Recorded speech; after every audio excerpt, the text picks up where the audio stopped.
Okay, we've still got a few more people joining us, but we want to honor and respect your time for those of you who arrived right on time.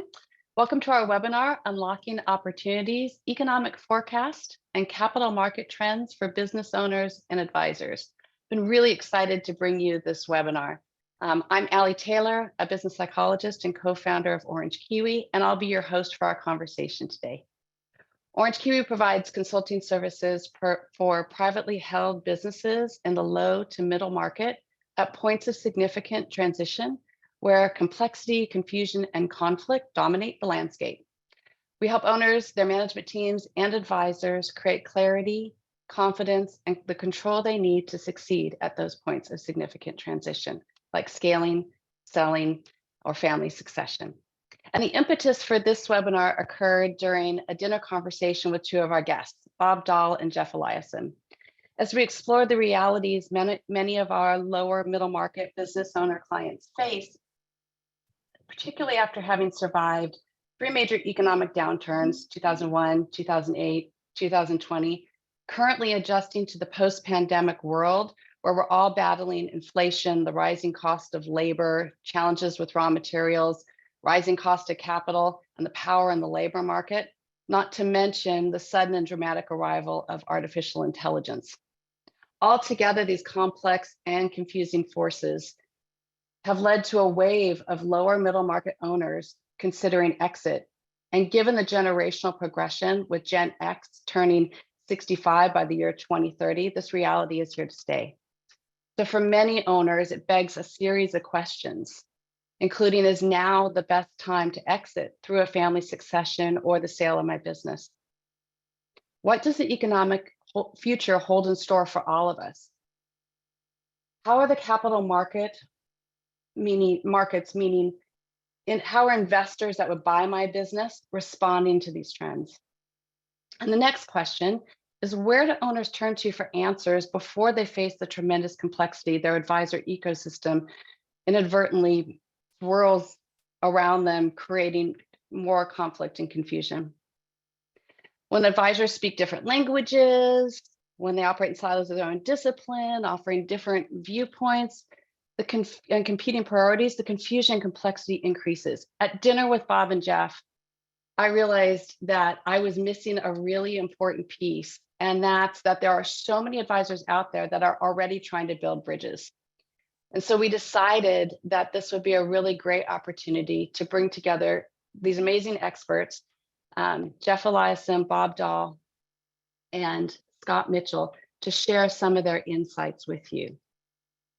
And the most challenging part of owners in the ecosystem is finding advisors like these three who really get it. So I'd like to introduce you first to Bob Dahl. Bob is, we met, I don't know, Bob, maybe 10 years ago or so, and he and his wife, Leslie, are just an amazing and dynamic couple. Bob is, I'm really struggling with the power not moving forward. I hope my screen is moving forward. I apologize. Bob is in the financial services industry for more than 40 years of experience as a portfolio manager for a large cap equity strategies, as well as long and short-term equity strategies. He's the author of weekly, quarterly, and annual investment commentaries focusing on key themes and risks, driving equity markets, monetary policy, and the global economy. He's a regular guest and contributor to multiple media outlets such as CNBC, Bloomberg TV, MoneyWise, and Fox Business News. We're also joined by Scott Mitchell and Geoff Eliason of SDR, and I will introduce them a little bit later in the program. For now, I'd like to turn it over to Bob. Thanks, Allie, and good morning and good afternoon, folks. A privilege and a pleasure to be with you. I'm going to try in the next few minutes to give you a view of the economy and the markets, primarily via the US stock market, since that's where I spend most of my time. We have a half dozen slides or so. Allie, if you take us to the first one, I'll try to provide some perspective about where we've been. This is simply a 3.5-year history of the US stock market via the S&P 500, starting with the 1st of 2020. And you'll recall that big drop in the lower left, that was the pandemic. It was painful, but with 2020 hindsight, it was short and small compared to what followed. Look at that run to the upside, almost nonstop, and bonds would have followed the same trajectory as equities. How did that happen? The answer is money. When Washington, D.C. decided they didn't know how to spell coronavirus, they do what they always do when there's a problem, throw money at it. Trillions of dollars, both from the Congress and from the Fed. And money always goes to the easiest place first, the capital markets. And so we got a huge run to the upside. And almost as we turn the calendar page to 2022, we experienced a hangover. That was the point in time when the Fed decided inflation, which was beginning to rear its ugly head, was not transitory, after insisting for way too many months that it was. And that gave us a valuation judgment. That first 6 months of last year is the only time in US history when stocks have gone down more than 20%, while earnings estimates continue to go higher. It was totally a valuation bear market. And then the second half of last year, bumpy, but actually modest positive. And you probably all know how good the stock market has been this year. More about that in a minute. Next slide. What I'm trying to argue in this slide is explanation. Why have stocks done so well? I want to start with a note at the bottom.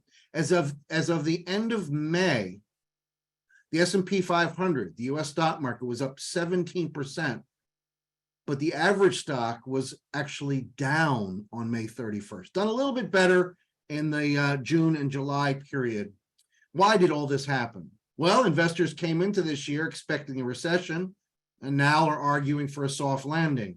We did make some progress on inflation, got another report yet today that was reasonably good. First quarter and now second quarter earnings, which are more than half done, were down, but less bad than feared in both cases. And of course, Allie's already mentioned it, but the hype and enthusiasm around AI took stock prices higher. And maybe most importantly, and least covered, the beginning of the year, people were bearish. Every survey showed people were scared. And now people are bullish. That transition, FOMO, the fear of missing out, it's caused lots of people to buy lots of stocks and bonds. Next slide. So I've got two slides here. This one, the positives, and a slightly longer list of negatives. My conclusion is we are in a high risk bull phase. Bull phase, of course, means the path of least resistance is higher. High risk means, but be careful. You've got to play, as has been the case all year this long, but have your stop losses or begin to take some profits if you have a longer term time horizon. So why have stocks, what is the positive? Well, headline inflation has moved from 9, today's number 3 and a fraction. We've got looser financial conditions. I'll give the other side of that story in a minute. The labor market, employment's been incredibly strong, and I suspect there's some of you struggle to find people and keep people in your businesses. Federal spending contributed 4% to nominal GDP over the last 12 months. That's a big tailwind. Oil prices declined, notwithstanding the rise in the last couple months. And inventories, which were a big problem at the start of the year, they were way too high. They're now under control. Next slide, Allie, shows the negatives. And as I warned, it's a slightly longer list. Recession indicators. The word recession was in a lot of people's vocabularies. And my guess is some of you have experienced at least a rolling recession in some of your businesses. But from an overall economic standpoint, the Fed raising rates from 0 to 5.25 in 15 months, the fastest and strongest rise in history, I think the impact of that partially is yet to be felt. The yield curve is inverted. Long rates are lower than short rates. Leading economic indicators down 15 months in a row, and money growth has been a problem. It's been negative. Valuation, I already alluded to this. Stocks I'll give you some numbers here, are expensive. Core inflation has only moved down 1 point from 5.5 to 4.5. The Fed, they raised rates recently. Might they do it one more time to make it 2 in the back half of this year? We'll see. I already commented about the narrow breadth, not a lot of stocks participating. Footnote, that's gotten a little better in the last couple months. Bank lending is slowing. All the bank surveys for banks' willingness to lend have gotten a little bit tighter. Commercial real estate. Some of you may be in that business and you know the challenges that could be in front of us in that place. Geopolitical issues. I could spend the whole hour on Russia, China, and Iran. I won't bore you to death any more than perhaps I already am. Federal debt and interest expense. For the first time in a long time, interest expense is going up. For years, we had debt going up, but interest rates coming down, such that interest expense wasn't a problem. Now debt and interest rates are going up. You know that in your businesses, and that's a problem for the federal government. And I already argued positive 4% for the federal government in the last 12 months. Next 12 months, -2 or a swing of 6. Now you might understand why I'm calling this a high risk bull phase. Next slide. So this is a typical bear market pattern. Inflation goes up, interest rates go up, led by the Fed, valuations fall first half of last year, the economy slows down, earnings estimates get cut, they continue to get cut for 2023. We get a bump in the night, they're my words. That happened in March, lasted only a couple of days, and we had some banking problems. There may be more of that to come, and that's where we are. And the question is, are we done? Do we reload and the economy just go off on its merry way? Or are we gonna have a recession?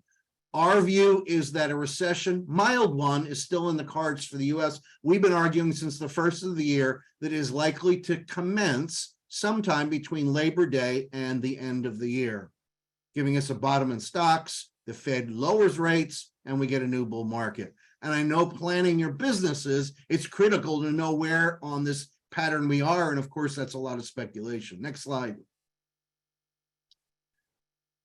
Next slide is some conclusions, and then I have one more after this, and I'll pass the baton. I think we've covered much of this, or at least insinuated it. Mild recession, weaker GDP, weaker economic growth, labor market. We had 15 months in a row where the monthly unemployment rate, unemployment number was better than the consensus expected, until the last 2 months when it's been disappointing.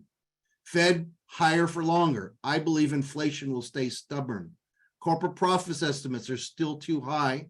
People are now bullish instead of bearish. Valuation levels are high. And therefore, while we want to play, it's a high risk bull phase. The risk reward is not real favorable in the public equity markets. And of course, to repeat, the domestic and geopolitical risks are multiple.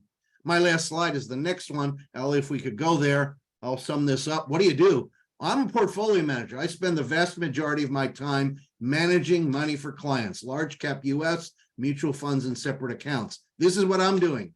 I'm expecting choppiness, trying to be more reactionary than usual, buying the dips, trimming the rallies for individual stocks, industries, the sector, and the market as a whole. Own some bonds. A year ago, we were telling investors, don't own any bonds. A 1.5% 10-year treasury was not a good deal. 4%, different story. Have some diversification in your public portfolios, especially geographically. Focus on free cash flow. I imagine lots of you have done that in your businesses since you started them. But in the public markets, free cash flow is king these days. I want some value in the portfolio, but make sure it's high quality, not just a cheap stock. And I want some growth, but I'm going to be stingy about how much I pay for it. Consider an absolute return strategy to complement your market exposures. I happen to manage, for example, an equity market neutral fund, an absolute return strategy. And so this is a difficult period because if you decide to fight the Fed, which is not a good idea, that causes you to be cautious. But on the other hand, fighting the tape is usually not a good idea. And if you don't, you're invested. So my conclusion, no extreme bets. When these things line up, that's when you go for it, but not right now. Hope that's helpful. Allie, back to you. You're muted, Allie. You think with the pandemic, I would have gotten over that. Thanks, Bob. I really appreciate that, particularly the way that you put that in layman's terms and made it easily accessible. We're going to switch now to Geoff Eliason and Scott Mitchell. And I'm very excited to bring both of these gentlemen to you. They're from SDR Ventures. Geoff joined SDR in 2021. And prior to that, he was part of the launch team of an exchange traded fund company startup, where he went on to experience one of the largest acquisitions of an ETF company on record. He served as business development officer, overseeing the largest RIA relationships, family offices, and ETF strategists, my apologies, for the Western half of the US. He then went on to acquire, grow, and sell, so he's no stranger to entrepreneurship, a nationally recognized asset management and wealth management company based in Colorado. In his role as principal of SDR, Eliason brings 16 years of industry experience to the organization and its clients. His primary responsibilities are building and sustaining operational efficiencies across the firm and maintaining the client service model. Geoff is dedicated to providing strategic solutions specific to the complexities of the M&A process. Embracing SDR's firm-wide commitment to serving its clients, Geoff channels his years of experience and strategic relationships towards enhancing business valuations and providing thought leadership to the entrepreneurial community. We're also joined by Scott Mitchell, the managing director of SDR Ventures. Scott joined SDR in 2016, and for the 6 years prior to SDR, Scott led financial planning and analysis for an IT consulting firm where he was responsible for financial reporting and corporate development activities. Scott began his career at a real estate investment firm that focuses on deals involving environmentally impaired assets. In his role at SDR, Scott leads day-to-day operations across all of SDR's investment banking services. Scott, Geoff, take it away. Thanks, Allie. It's just such a pleasure to be with both you and Bob and Scott in serving both business owners and their advisors. As Allie mentioned, SDR is an investment bank located in Denver. Our team primarily is housed in Denver, but we have team members spread throughout the United States as well. SDR has been serving founders and entrepreneurs across the country for over 20 years now, and doing so in virtually every industry, from residential services to software companies to agribusiness and virtually everything in between. We take a lot of pride and joy in serving families, business owners, entrepreneurs in these industries that range in size from a net income of $500,000 to a valuation, a company valuation north of 200 million. And that really encompasses the history that we've provided over 20 years in serving the lower middle market, helping business owners sell their company, and in doing so, prepare for that sale, acquire companies, and raise capital. And lastly, what makes SDR unique among other M&A advisors and also investment banks is this holistic approach to serving families, candidly, across multiple generations. And that's why we have developed such a great relationship with Allie and her team at Orange Kiwi, Bob and his team at Crossmark, and working very collaboratively with the team that absolutely must surround that business owner to create great outcomes. And so with that, it's just a pleasure to introduce Scott Mitchell as managing director at SDR, and really the gentleman that oversees virtually every deal that comes through our door. He is an absolute wealth of knowledge, and I'm excited that he is able to share a lot of the insights specific to business owners, their advisors, and not only what has happened, what is happening, but perhaps what's around the corner. So with that, Scott, thank you. Jeff, I really appreciate it. And it's my pleasure to take Bob's comments on the economy and really talk about how is that impacting middle market M&A. So, Allie, we can advance the slide. So there's no question that deal volumes have been down in the middle market in the first half of the year, somewhere between 25 and 30%. The really interesting thing is that multiples have maintained and been relatively high. So the question we get asked is, why did deal volumes go down, but multiples have stayed high? And really, one of the main reasons is what private equity is calling the flight to quality. And that is, in these uncertain times, they've really shifted to focusing on what we call A+ assets, right? Those best in class businesses, and making those investments where they feel like there's more certainty in the future of the company. The analogy I like to give is, if you went to a high school and you said, hey, what's the average GPA? And you took that of the whole student body, you'd get a number, right? If you then said, well, I want to take the GPA of just the AP students, right? You'd have a different sample. And if you compared those two, you definitely see a higher GPA for those AP students, right?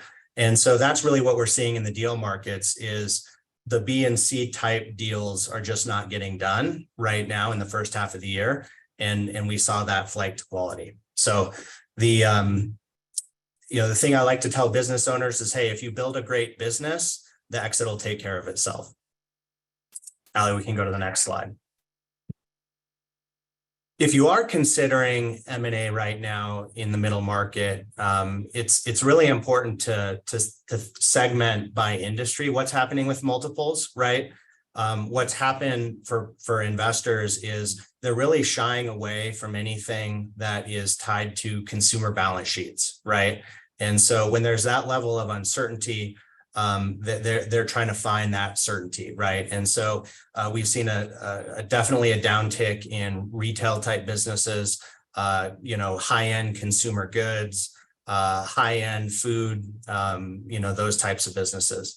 Maybe the most surprising dip is in the technology multiples. A significant reason for that is there are a lot of technology companies that are focused on consumers, right? And if you think about a lot of these technology companies had sort of sacrificed profitability for growth leading up to 2022. Uber is a prime example where they were undercharging for ride fares. And then in 2022, investors said, hey, we've got to really pivot. We've got to become cash flow positive, right? And so Uber rates have skyrocketed, right? And that's created a lull in technology deals and technology multiples. On the other hand, as investors pivot away from consumer, they have pivoted towards industries that are more resistant to those balance sheets, right? So healthcare, we've seen an uptick, right? That's largely because it's funded by insurance companies. Definitely in business services, right? Where businesses are really doing business with that's their customer base. So there's always a pivot within these investor communities. Allie, we can go to the next slide. So what's the look forward in the back half of the year? As Bob pointed out, right, it's really about perception, right? And so there's really a perception that there's more certainty. We assume that the Fed is not going to raise interest rates another 200-300 basis points, right?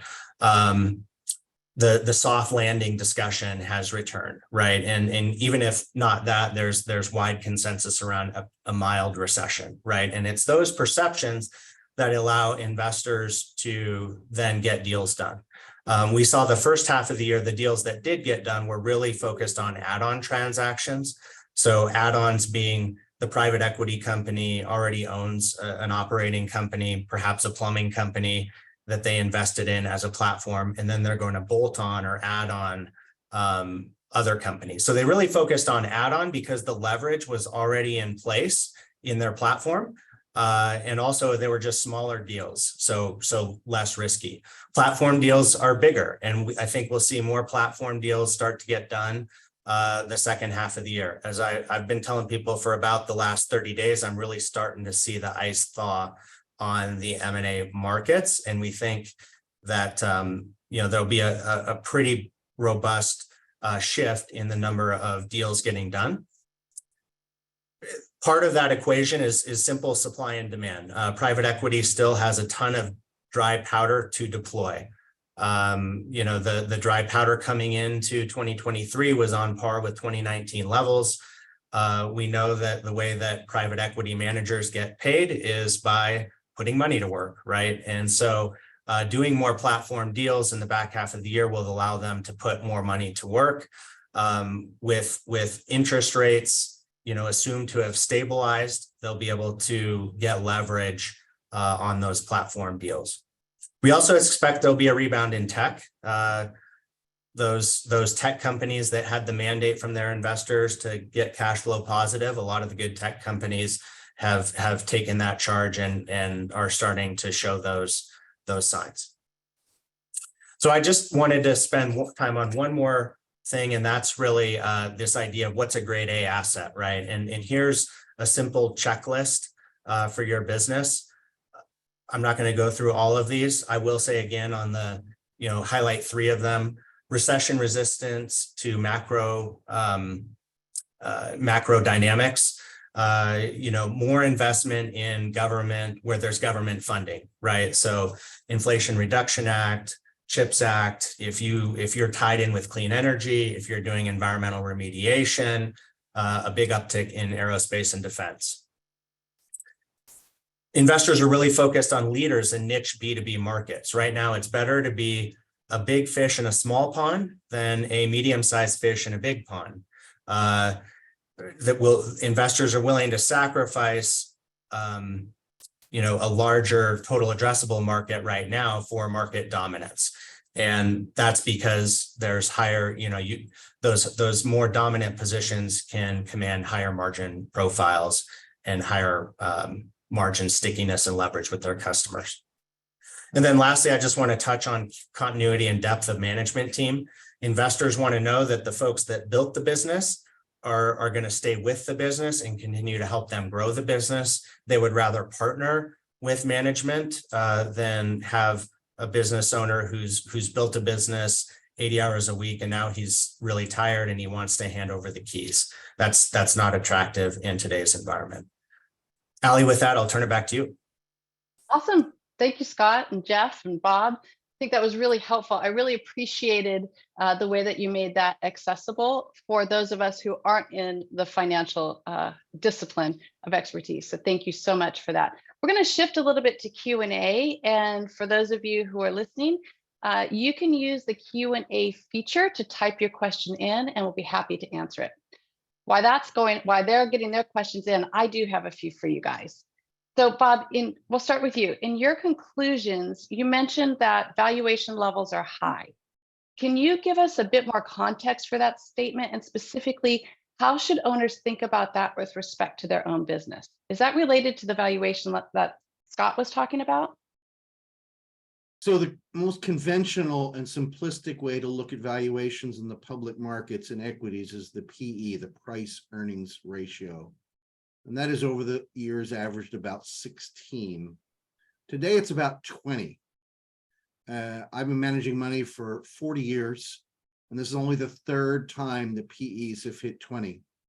The first was in the tech bubble that burst. The second was during the pandemic when earnings fell through the floor. And now this is the third. The first two weren't great times to be invested in equities, and that's why I conclude valuations are steep. How does this relate to the private markets and the businesses of people that might be on the line? it says that valuations are up there. I think Scott made that case to say that while activity is down, valuations have remained firm. You even see that in the residential real estate market across the US. Activity levels are down, but prices, despite rising mortgage rates, have remained reasonably robust. So this is probably a period of time, assuming we don't have a recession, where selling your business is going to get a decent price. Thank you for that, Bob.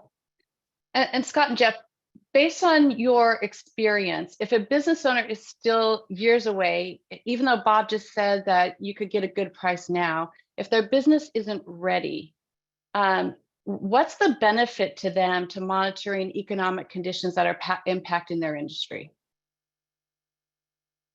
Yeah, I'd say there's a huge benefit, Allie. Having a sense of how economic conditions are impacting investor appetite in your industry well ahead of a transaction can actually help you build your business in a way that can mitigate the risks typically associated with a particular industry. So I'll just give you one example. We have a client right now in the residential storage industry. Think about it like a pods type business, right? With these big portable storage boxes. A major concern for investors within residential storage is that short-term storage is often tied to volume in home sales, right? You have to kind of be moving. Well, our client long ago oriented his business around long-term storage solutions so that when real estate transactions are down, the business is able to weather the storm and sustain top-line revenue. That's fantastic. And we have a message from another Scott, or a question from another Scott. He says, what percentage of my portfolio should be held in cash? As mentioned, financial advisors typically want to keep minimum dry powder because they're not incentivized to not put the money to work. I'm consistently feeling pressure to put more money to work. And I think that's an example of how the advisor ecosystem inadvertently creates pressures and tension for owners when they don't feel like they're in control. So Bob, can you share a little bit about Crossmark's investing philosophy that can maybe help Scott understand his question? Certainly. Crossmark is a values-based money manager, and we manage primarily public assets, stocks, bonds, cash, individual accounts, and mutual funds. We are at the moment recommending to our clients to have some cash in their portfolios for two reasons. One, as the questioner pointed out, the return's pretty good. Been a long time since cash can get a return of, let's call it 5%. And having some of that in the uncertainty in which we find ourselves probably makes some sense. And the other reason is, as we talked about a minute ago, financial assets are pretty expensive, both stocks and bonds. So having a little cash in the portfolio for the rainy day makes a whole lot of sense. Yeah, so there's a follow-up question. I think you might have answered it. The question is, when holding cash, should you buy short-term bonds so you're making some returns? And I think what I heard in that is yes. Yeah, I think that's right. But of course, money market funds, which don't have the principal risk, not that the principal risk for a short-term bond is very big, you can get that cash return that's pretty high, higher than we've seen in years. Awesome. Thank you for that, Bob. So Scott and Geoff, there's been a lot of chatter about private equity firms moving, what the phrase they're using is down market, to do smaller deals. Can you tell us about the impact this is having for owners who are looking to exit in the lower end of the middle market? Well, Allie, I would say this emphasis on smaller deals has been especially acute right now because, as I mentioned earlier, private equity has been really focused on add-on transactions over the last 6 months. And so many PE firms have thresholds as low as $1 million in EBITDA for add-ons. And this has certainly created more options for smaller companies that didn't have access to professional PE investments historically. And so more options equals more competition amongst investors and buyers, which equal higher valuations.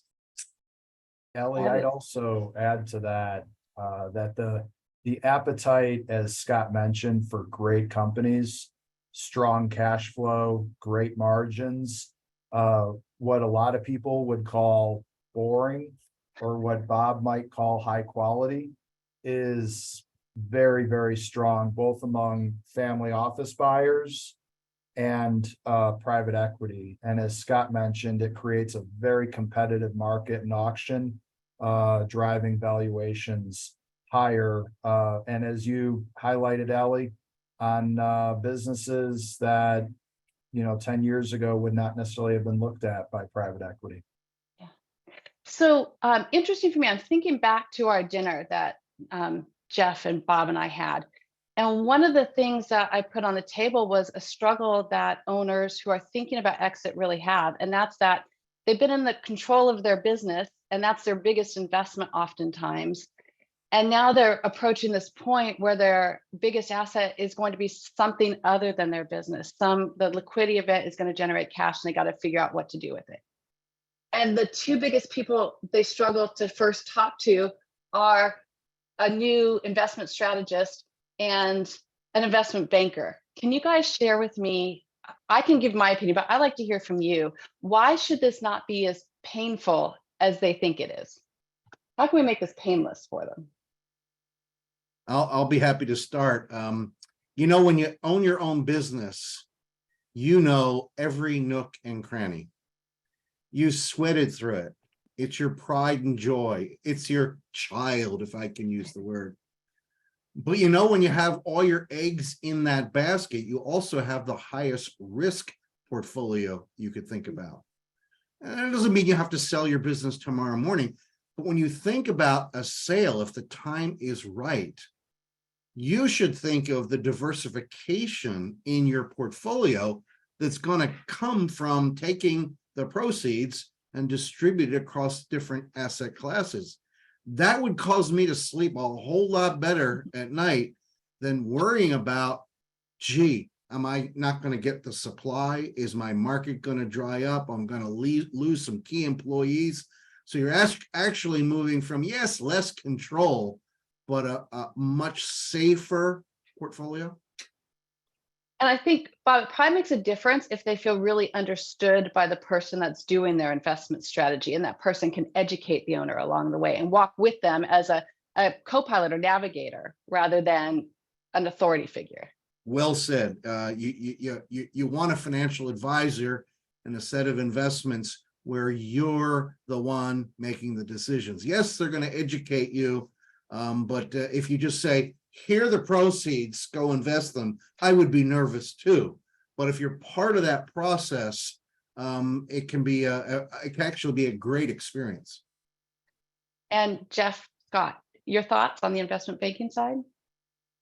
Sure, I can start and certainly invite Scott to add color. Ellie, I would suggest that business owners be very intentional to create a team around their family, including multiple generations when I reference a family. And that team has got to be both figuratively and literally in the same room together, where the left hand is talking to the right hand, understanding the stated objectives, desired outcomes for that family across multiple generations. That can be difficult within investment banking. So that investment bank is not siloed from the wealth manager, the investment manager, the estate attorney, the charitable strategist. These are all important voices, ultimately advocating for that client and their family. Yeah, and I think operate against their goals and not any individual advisors. That's what resonated me strongest at our dinner, and quite honestly in my work with this team. We have a couple more questions and we're quickly running out of time. So I'm just going to grab a couple. If there are more, we'll answer them via an email that will go out with our deck. The first one is Scott. It's from Mark. Scott, would you say that the possibility of a mild recession will bring buyers out in hopes of doing some bargain hunting? There will always be opportunistic investors, that's for sure. I think what was challenging about the recession conversation in the first half of the year was really about the depth and the magnitude, right? That had investors really worried and not knowing what to do, right? And so once there's really consensus around the magnitude that it's mild, right? I think that's going to free some folks up in their thinking to be able to go do some deals. I still think that we if you're a consumer oriented business, right, it could be challenging, right, in the back half of the year. I still think that there's significant concern there, and as I just would reiterate, it is so industry dependent that it's hard to give a broad strokes answer to that. I see Bob agreeing with your statement, Scott. Bob, did you want to add anything? Yeah, it's I obviously spend my time in the public markets, and sometimes two sectors, two industries are so different from one another. You wonder, is this the same time period? Is this the same planet? So you're absolutely right. You got to know your business. So then what advice, and this is for all three of you, what advice do you have for lower middle market owners who are trying to time the market, meaning looking for economic conditions to be ideal with respect to selling all or part of their business? I can go if you'd like. Great. I view timing as a three-legged stool. The first leg is really your company's financial performance. You want to have a solid outlook that you're going to be able to demonstrate financial growth throughout the M&A process. I like to tell people, don't wait to midnight when the carriage turns into a pumpkin, right? Get that process going at 10 o'clock. The biggest reason deals fall apart is financial performance declines during the process, or there's no growth on the bone, that there's not a good growth story. The second is the macro industry. What's going on in your industry influences the timing. But I would argue that it's actually less important than the first. To give one more example, we're working with a company that's in the sports flooring market right now, and many of their industry as a whole is struggling, and their competitors are struggling because of that labor issue that Bob talked about. But actually, because this company has solved the labor issue, they're cleaning up right now, and their financial performance is such that it's overridden, some of those industry concerns. And then really the third leg of the stool, those first two legs of the stool say, hey, maybe it's a good time or a bad time. And the last leg of the stool is just what the shareholders' objectives are in life, right? And that's the third leg of the stool that will tell you whether it's the right time or not. Thanks, Scott. Bob or Jeff, anything to add? I would just underscore Scott's good answer and accentuate what he said, that when's the right time to do it? Yeah, the market matters and what you're going to do in life matters, but businesses have the S curve and all the other curves. When is the right time to do it? And let the other things be more ancillary, rather than saying, I'm going to try to look for the peak in the market. Well, it may not be the right time to sell your business. Maybe it should have happened a year earlier or a year later. So don't get caught up in the macro. Don't get overly caught up in the macro. Allie, well said. The only other insight I would add to some great perspective is the realization that every business is sold at some point, whether it is your estate and trust that sells the company or you selling the company on your timing and your terms, and everything in between. And so we always encourage business owners to think with the end in mind and make decisions along the way to that end, because it's not when the business if the business gets sold, it's when and under what terms. And so think and plan accordingly, and make very prudent decisions to that end. And you're talking years, not months before Correct. they decide to transition. Even Yep. if they want to die at their desk, as long as they plan for it, that can happen. Yep. Awesome. Well, thank you for that. We do have a couple of more questions, but we're about out of time. I will highlight for everybody that we knew we weren't going to be able to get through everything we should be talking about.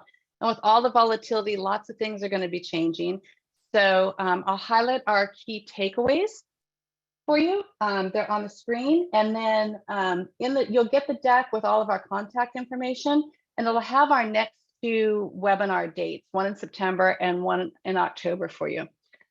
The bottom line, I think if you're going to take anything away, are these 4 points. Guys, tell me if you want to shift any of these.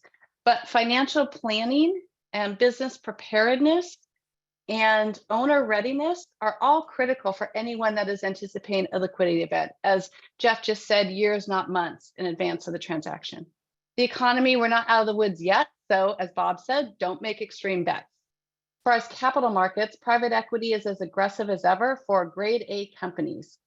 And the time to start playing is, again, years, not months prior to the transition, particularly if it involves a transaction with outside investors. Guys, would you add anything? Well said. Well, this is all your work on the screen. So thank you for that. I appreciate your time and energy today. We'll get this deck out to everybody, and with our contact details and our upcoming webinar dates. We look forward to seeing everyone on September 18th. Have a good one.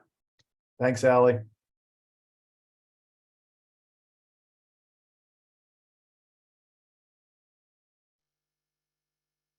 Thanks, Bob. Are we pleased? Was there good attendance? Yeah, I don't think we hit our target. I think we had, at the height, we had 51.